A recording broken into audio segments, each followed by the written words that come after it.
you to meet a lady who is a pretty remarkable individual. A woman whose brother died at the World Trade Center. A woman who worked in one of the towers, but she wasn't there at the moment the plane struck. Edie Lutnick was given a charge. She was given a task. She's made it her life's work to learn from that tragedy and to help ease the suffering of others. Something that has been such a godsend for so many people, and that's the Cantor Fitzgerald Relief Fund. The firm was the hardest hit organization on September 11th, losing 658 employees. But the legacy of Cantor Fitzgerald is how the company and the families fought back and how they did persevere. She's also the author of An Unbroken Bond, the untold story of how the Cantor Fitzgerald families faced the tragedy of 9/11 and beyond.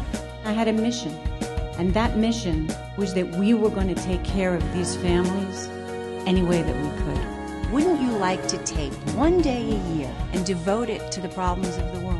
Because when you put everybody together for the same mission, they will give you their heart. When tragedy strikes, if you can find a mission larger than yourself, it can not only help you heal, but you can do spectacular, spectacular things in the world.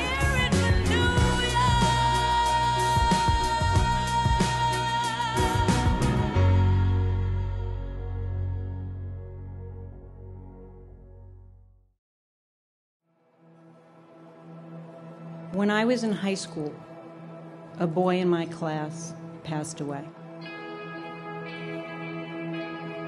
When I came home from his funeral, I proceeded to tell my father everything that I wanted and didn't want at my own funeral. And he looked at me and he said, "Edie, why are you telling me this? Tell it to your own children." And I looked at him perplexed, with not a little bit of alarm, and he said, "It's not the natural order of things. Parents die before children." September 11th changed the natural order of things, because the average age of the victim was 36. The same age as my brother Gary, who I had raised when my parents died very young. We made a promise to remember. We made a vow never to forget. So my question to you is this: what will you do to honor your commitment to an unbroken bond between those who lost their lives and what we will do going forward in their memory? Thank you. Edie Lutnick transfers love on an everyday basis with everyone who comes in contact with her. Edie has an insatiable appetite for getting to know somebody and getting to the answers and getting to the truth of the matter. And when she exposes it to people, they completely connect with it. That is leadership at its very core. Edie Lutnick is a force for good. She took this incredible loss, the loss of her brother, and then by extension, 657 Cantor employees, and she channeled that grief and that anguish into action. In terms of what you learn from Edie as far as what makes an effective leader, she embodies it all.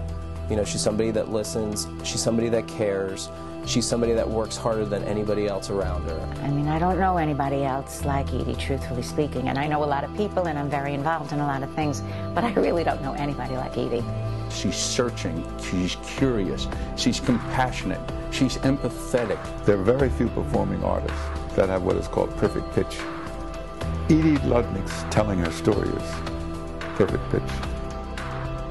You want a primer on how to survive? Look at Edie. I don't know if you overcome struggles. I think that the struggles become part of forming who you are, and they make you stronger. When 9/11 happened and Gary passed away, that was devastating to me, and so I understood what the other families were feeling. My brother Howard, who is the chairman and CEO of Cantor Fitzgerald, if we had any say in this at all, no one would go through the kind of hell that we went through when we lost our parents. And so if we can take the lessons that we've learned from 9/11 and we can apply them going forward in a positive way, then it's a win-win. We were in the trenches together, recovering from September 11th, and taking our very personal losses and trying to do good, you know, trying to make sure the victims were honored and never forgotten. And so when I look at Edie, I always have that sort of connection to her, that we went through this together. And so many people look at Edie in that way. I think that I am by nature a storyteller. I didn't know I was a storyteller. I didn't know that I was a public speaker. If when I speak, if it can touch one person, just one person in that audience, and they can have an easier time getting out of bed or living their life or going through the day, then that's something that I need to do. And so that's why I speak. That's why I tell my story. So all I can do to try to help you is to tell you my story and hope that you will be able to take things away from that that can help you in your own journey. Meeting Edie Lutnick in some ways was somewhat of a game changer. I learned from Edie Lutnick the power of love. She's quite an extraordinary woman. You may not have been able to choose the terrible thing that happened to you, but you can choose how you respond to it. Time is precious. Don't take it for granted. And you do not have to be defined by the terrible things that happen in your life. You can be defined by how you respond to them.